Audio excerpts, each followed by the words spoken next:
Welcome back everyone to another video. Today I'd like to have a very serious discussion about the current state of StarCitizen's master modes and quite frankly give my opinion, but also show facts, evidence, and give testimony and results to what we actually have going on with master modes and perhaps some solutions to the questions and problems that the new modes bring up. StarCitizen's at a critical point in its development and in its health.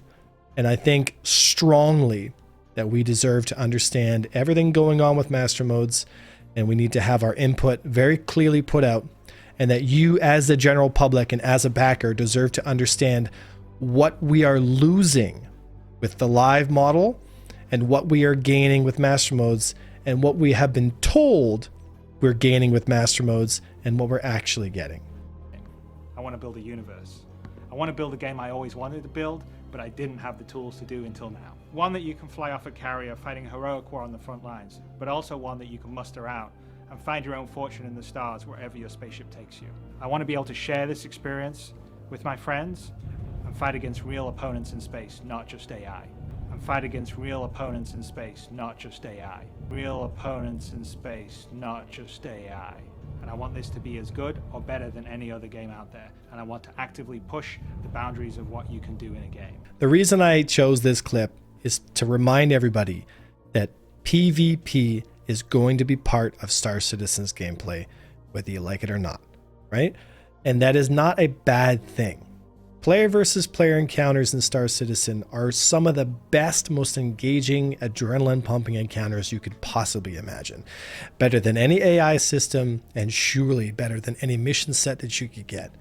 Playing against other players is the best of StarCitizen. But in order for player versus player and the gameplay itself to actually achieve that, we need to have a deeply engaging and deeply skill-based gameplay that actually facilitates that experience. What we have in the live model is not sufficient for the long-term health of StarCitizen. That I agree with.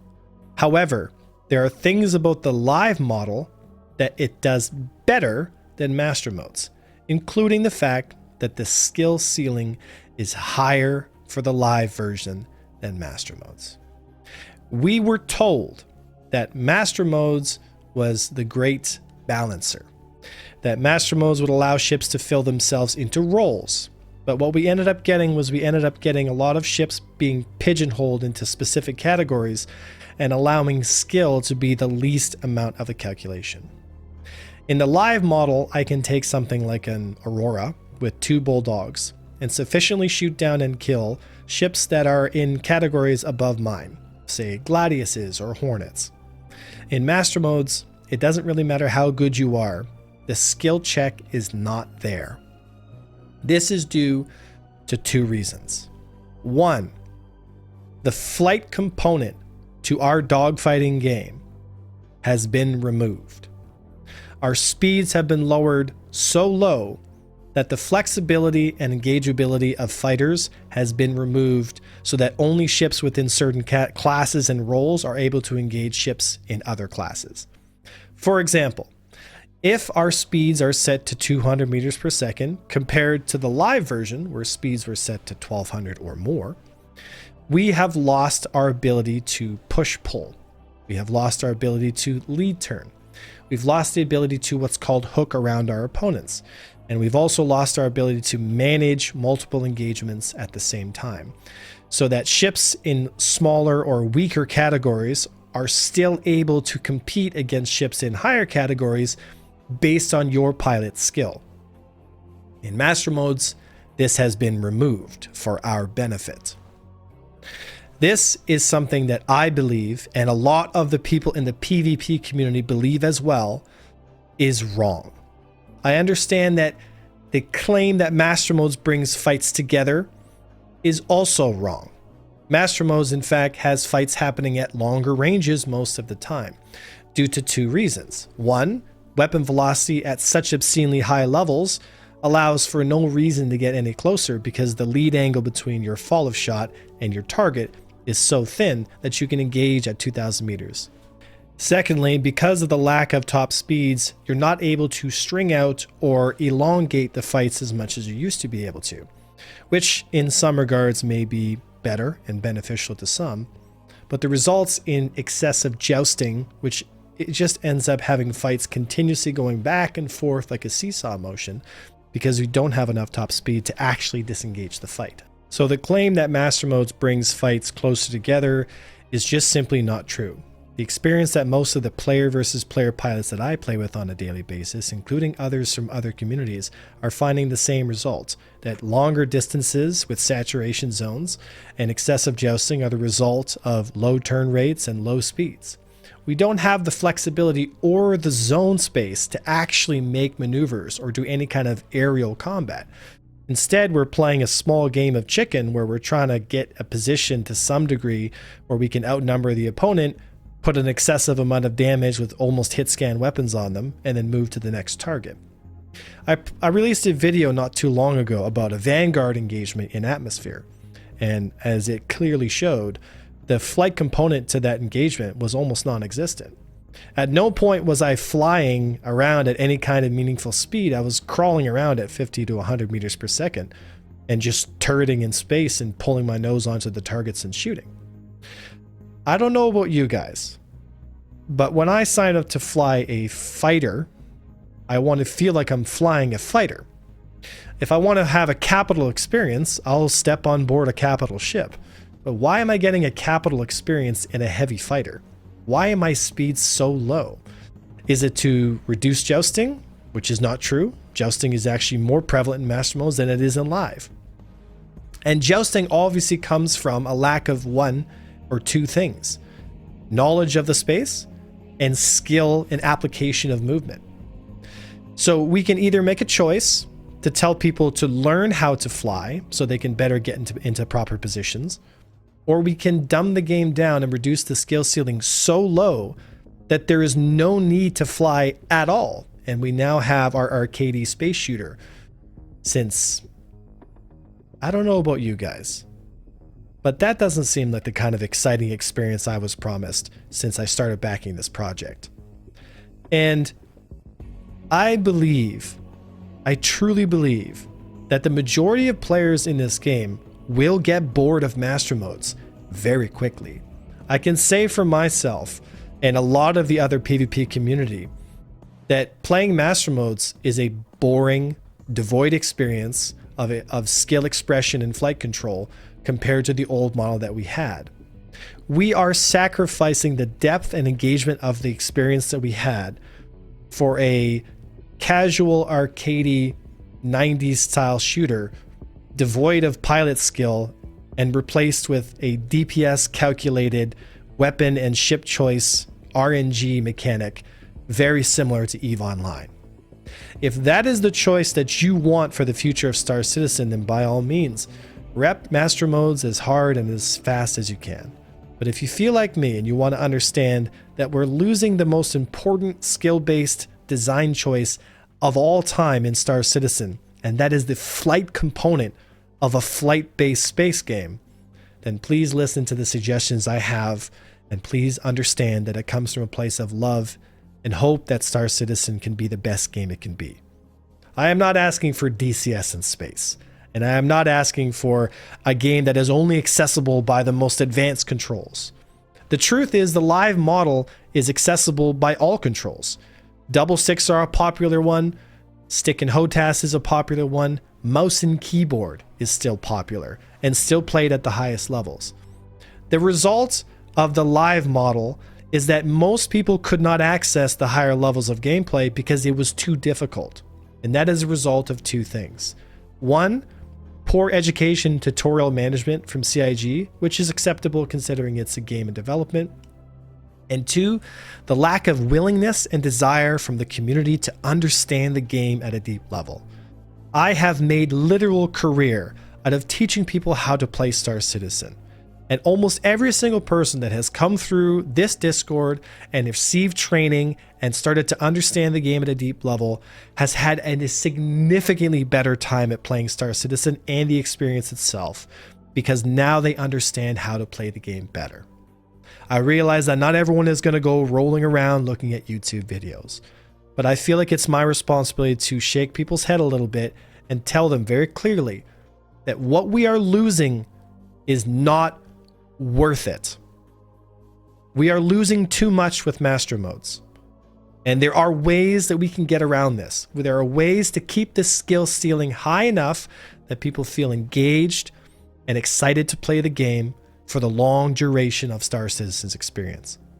If we let master modes bring the game down to Eve 2.0, we risk getting people's excitement flatlined after a few months or a year playing the game. Because at some point you're going to want the deep experience. At some point you're going to want to spend hours and hours mastering a ship that you love, because Star Citizen is the game that you play every day. It used to be like that with the live model. And I realized that some people thought the skill ceiling was too high. So let's make a compromise. Let's find a speed that works for both the high skill ceiling and deep engaging player base, and also the general public, so that they can get their casual experience and get some results out the gate and not feel like they're being put in a hot frying pan with nowhere to go and no tutorial and no training. I realize that the new player experience can be difficult and scary, but it is our responsibility as a community to pull together and help educate each other. So, with that being said, let's look at solutions to the problems that we have in master modes, and ways that, in my opinion, would go a long way at making sure that the skill ceiling remained deep and engaging, but also gave a chance for people new to the game to still experience a wonderful Star Citizen that they signed up for. There's one thing that we were told. There is a problem with the live model. Why are multi-crew ships just simply not doing very well? This is due to two things. One, large vessels are big and easy to hit. In live, we had pinpoint accurate weapon systems, which means I could stay in a small fighter and just stay outside of the distance from him, because weapon velocities were the same on the big ship as they were on the small fighter, which means I could constantly stay out of range and he would never be able to hit me. That problem is fixed with Master Mode's cone fire. So there is no reason to reduce the speeds of hammerheads and other ships like that, or fighters, when the problem is already solved with saturation, with putting so many bullets down range that something is going to hit you. There are two ways to solve the problem of multi-crew ships. One, fix the ramming problem. When a small fighter rams a big hammerhead, the hammerhead should take almost no damage. That's number one. Number two, shield systems need to be updated. If I have a shield system on a hammerhead, make it simple, guys. Don't overcomplicate it. If I recharge 2,000 hit points per second and Gladiuses only do 1,000 hit points per second, then I need a minimum of 3 or 4 Gladiuses before I can even start to take the shields down on a big vessel. Problem solved, right? Third problem to be fixed: weapon velocities and saturation.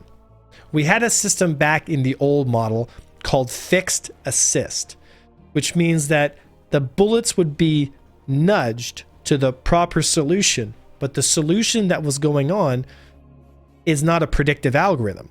The human brain can predict movement patterns.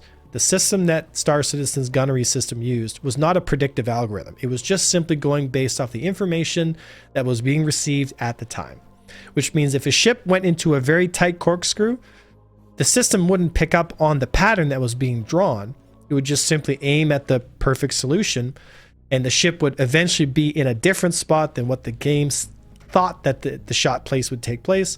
Thus, we have the problem with the infinite corkscrew, and we had ships staying outside of weapon range while still being able to hit, because the large cross section of something like a hammerhead could be easily applied damage from long range, and thus we had the light fighter meta, where light fighter groups would go around killing all the multi-crew ships, because the multi-crew ships would never be able to apply damage to the small ships.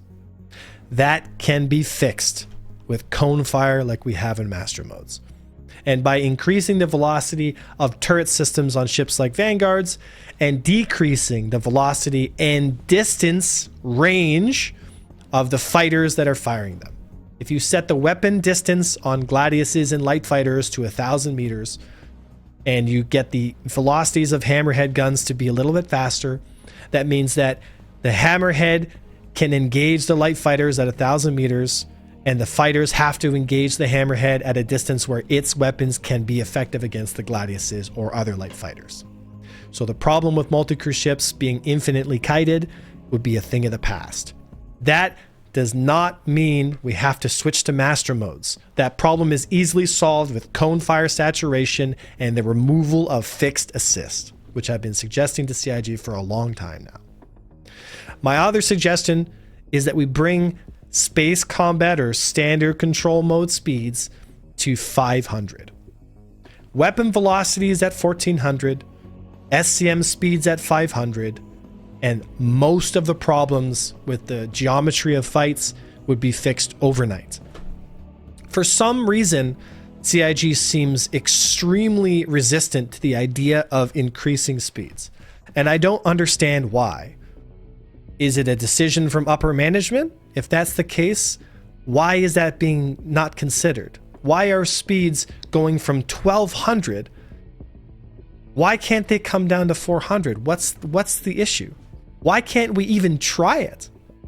And that's what really confuses me the most, is if CIG is so bent on having feedback, we give them feedback and then they refuse to try the feedback that we're giving them. The result is master modes is not working. It's not fun. It's boring. It's devoid of a lot of skill checks. And I feel strongly that increasing the SCM speeds to 500 would make a massive difference at making flight combat feel engaging and being able to hold energy. A lot of dogfighting has what's called high and low energy states. Typically on an atmospheric plane, you fly from high altitude and you build energy in a dive. You increase your speed on your airframe. You build up your energy in a dive like old World War II planes. You dive in, get behind somebody, take your shot, and with all the energy you've built up, pull up and disengage outside of their weapon range because you've got so much energy in that dive. You go from high energy down to lower-ish energy and you take all your energy and you leave with it, right? Planes like Mustangs in World War II were famous for this kind of behavior, the whole zoom and boom type stuff that we've been told. There are so many ways to make ships exciting and skill-based, and a lot of it has to do with the top speeds and the energy buildups. But if you drop speeds so low like we have in master modes, and you increase accelerations to 20-25 Gs, there is no building or taking away energy states because the energy state goes from 0 to 100 in half a second. Decrease acceleration slightly. Let us have more top speed to play with, which means our maneuvers are more meaningful because we have to think about how we want to engage the situation. And allow for fights to take a more organic aerial approach to them. Let people stay at high energy and then come down. The fact is, Master Modes doesn't solve jousting, and it doesn't solve high energy gameplay. People just click into nav mode and fly away instead of tricording. So that hasn't been solved. The problems that they have claimed Master Mode solves does not solve them.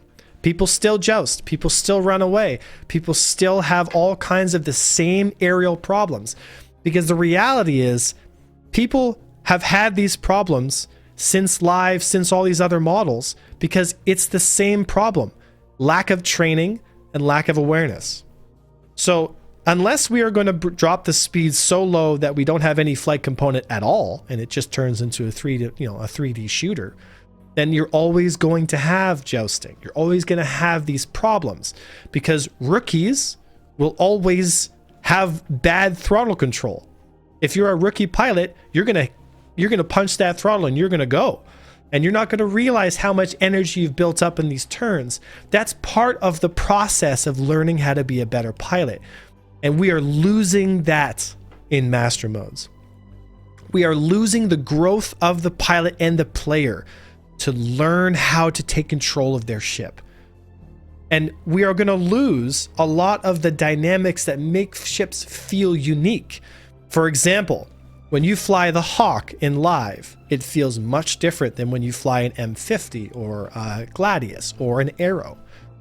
That expression in flight control will be lost in master modes because so much stuff will get suppressed and so much things will have to become so much more monotone because we have a lack of space to differentiate between the fighters because now we only have a small envelope to move in. So they're either going to have to invent new gameplay mechanics to make ships feel unique, or they're going to have to understand that rookies are always going to make these flight mistakes. You're always going to have jousting. So the idea that master modes fixes these problems is just simply not true. And I also find it quite funny that CIG claims that people have been having a good experience with Squadron Battle. And pretty positive around Squadron Battle, where there's some pretty good group combat dynamics players are reporting positively on. There's some really cool gameplay emerging, such as how players evade now is quite different. You have to drop chaff, break your target lock, break away, like find your opportunity to break away from your pursuing ship. What we can see at the moment is that players are very happy with squadron battles. Players are not very happy with the 1v1, so this is more an area where we have to improve. Of course. And I don't necessarily agree that that's the truth. I mean, there have been large groups of PvP people who've expressed the complete lack of interest in Squadron Battle. And so I wonder to myself, the feedback that CIG claims to be taking, I sometimes feel like CIG may be listening in a bit of an echo chamber. Because the experience that I'm seeing is not line up with the experience that they claim is being said. That there's super positivity when it comes to Squadron Battle. Now, I could be wrong, but I mean, I have a good ear with all the other PvP organizations and a lot of other people that play the game on a daily basis, and they're all very, how can I say this? Most of them are very interested in master modes evolving and evolving quickly because it's not working out. My fear is that players who don't understand what's going on will play master modes and have better results right out the gate, which is true. If you lower the skill ceiling, you're going to get better results right out the gate. But my worry is that because of this, they're going to claim that they've taken the feedback, and because now there are more people who've had a slightly better experience at the beginning, and they don't know what they're losing, that they're going to claim that the feedback's positive, which I think is a bit disingenuous, and it's clearly shown in their ISC video. If you're going to play a game for the better part of 10 or 20 years, the core experience has to be there. The world can be fleshed out. The politics and the bounty hunting and all the fidelity that Chris loves to talk about can be there. But if the fundamental experience is lackluster, it's not going to hold people's attention for any more than, say, a few years. I think we've seen this in many games. Now, there is obviously a trade-off. If you have too high of a skill ceiling, you're only going to appeal to a very small group of people. But my argument has always been, let's find the middle ground. And I strongly believe that the middle ground is around 500 meters per second SCM speeds, because that gives us the room to play and to feel like we're flying again. Now, I will say that the invention of the boost mode in master modes, you know, the argument can be made that Avenger, we already have 500 meters per second. You just have to only stay there in boost mode. And my answer to that is this. There is something that happens when I have to constantly press a button to fight against my speed in space. If I'm flying a spaceship, I shouldn't always have to feel like I'm pushing against the wind in space to feel like I'm going anywhere. And the result is the default movement of the fighter has to be competitive. It has to be there.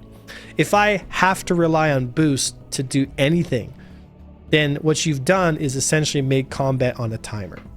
So when I engage the enemy, I hold the boost down because I have to stay up. I have to stay faster than 220 meters per second. Because if I drop below that 220 meters per second, you're just too slow to make any meaningful maneuvers, and the weapons that you're going to get fired on are too fast to actually avoid. And so we run into this problem where if you're not under boost power, you're just simply dead, which means you hold the boost down until you're about 2/3 the way down your boost. And if you've got too many people shooting at you, you press the button into nav mode and you fly away. So the solution has now been offset to a button press. Instead of having a free flow flight experience, which can be tracked and made felt natural with the flight control, now you reach a limit, mode problem, and you click a button to switch into another mode. And it just, I feel like it wrecks the whole experience with flight. And the thing is, we've tried this before. Back in 2018, we had cruise mode. And the community didn't like it. We didn't like being restricted to a button press to switch into a different kind of mode. And it just never, it just never resulted in a great experience. And we've also tried Afterburner, where you have to press a button down to exceed the top SCM speeds. We've tried both Afterburner and cruise mode, and both of them failed the gameplay test. People didn't like them. So why all of a sudden now? Why are we going back to a mode that we know doesn't work? The solution to me is simple. Allow us to have the SCM speeds that make sense. Give us a little bit more speed when we afterburner and only in the forward direction so we can close distance on people. Allow us to have lower velocity projectiles for fighters. Slightly tighten the cone so it's not so egregious. Remove fixed assist entirely. End of story. On fighters, fixed assist should be gone. End of story. It should only focus on the cone fire for the weapon systems. And allow large vessels to have a slightly larger cone, better velocity on their projectiles so they can apply damage and project their turret pressure to keep fighters away from them and keep them safe and meaningful in a battle space.